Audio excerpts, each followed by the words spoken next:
Really need one fact to know how treasonous our scumbag Canadian government is. 1.5 million immigrants into the country in 2025, 220,000 housing builds. Let me repeat that. 1.5 million people in, 220,000 housing builds in a country that already has a housing crisis unlike anywhere else in the Western world. This is treasonous. Our government is a bunch of traitors. They know that the Canadian dream is falling further and further away from Canadian citizens due to their own insane woke policies that have destroyed affordability of life over the past decade. Look at rental prices in Canada. Look at housing prices in Canada. They have skyrocketed since that marshmallow scumbag Justin Trudeau was elected in 2015. They have skyrocketed. And what are the Liberals doing in 2025? They're inviting another 1.5 million people in when over 2 million Canadians are using food banks.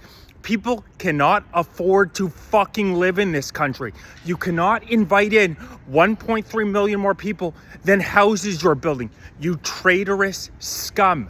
Explain to me. Can anybody explain to me how it is acceptable, how there is not revolution in this country when by the government's own data, and they're very unlikely to even hit these extremely modest numbers that are not acceptable. By the government's own data, they're saying 220,000 housing starts, 1.5 million immigrants in between permanent and temporary. At the same time as you look at GDP per capita for the average Canadian citizen has fallen 6 quarters in a row. Canadians cannot afford to live in this goddamn country. And at the same time, they are knowingly exacerbating the problem. Mark Carney, you're supposed to be a fucking economist.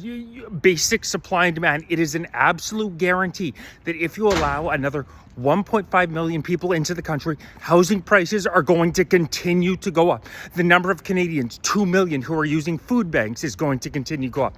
The amount of Canadians who are using MAID is going to continue to go. Oh, by the way, MAID 4 years ago when it was introduced, only 1,000 users, now 10,000 users. Think about it. Why is the government of Canada continually making intentionally life more unaffordable for Canadians every single year under Liberal rule? Life gets more affordable. And at the same time, they offer MAID to all of their citizens. So we're going to make your life a hell of a lot harder. And every year we're going to bump up the acceptance rate on MAID.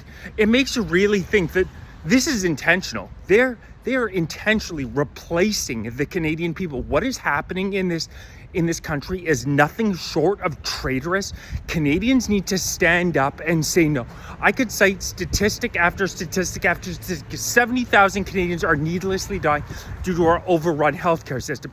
GDP per capita down 6 quarters in a row. GDP down 1.6% last quarter when we have a so-called economist now in charge of the country.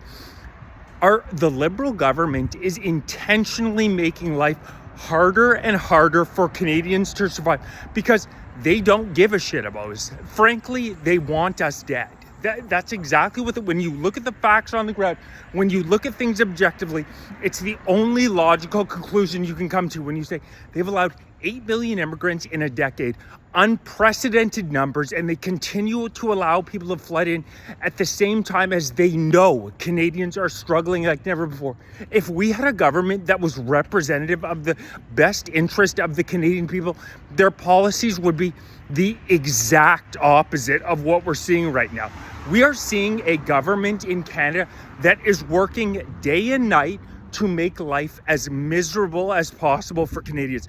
I'll let you reach your own conclusions about why exactly that is. I've reached mine. Just look at the resume of the man who's now our prime minister.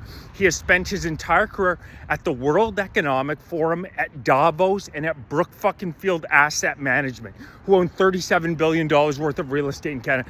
The guy has dead eyes. He's working on behalf of global interests that could give two shits about you and your family. Finding it harder to live in Canada nowadays by the policies we have intentionally put upon this country. Here's MAID. It's disgusting. They know the youth unemployment rate right now in Canada is 22% among males. A fucking catastrophe. A country cannot survive 1 in 4 young men not having jobs. Over 7% unemployment among the entire population, the highest in the G7. And what's our government's answer to these disasters?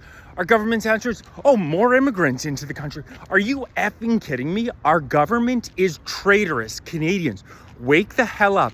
Your government is going after you. Your government is going after you. That's why I'm hosting the Take Canada Back rally Saturday, September 13th, noon, Parliament Hill. I'm going to get thousands of patriotic Canadians up when our Parliament finally gets back to work, whatever it is they're doing. Sure, we'll call it work. We need to get out there and voice our displeasure. You work on the behalf of the Canadian people. We don't work for you. You work for us, you scumbags. Please like, share, subscribe, join, become a member if you're interested. Patriotic Canadians need to hit the streets and say, our ancestors didn't die in Vimy Ridge, die in World War II for these absolute scum of the earth, traitorous, woke ideologues to destroy this country. Canadian Patriots Unite, Saturday, September 13th, noon, Parliament Hill.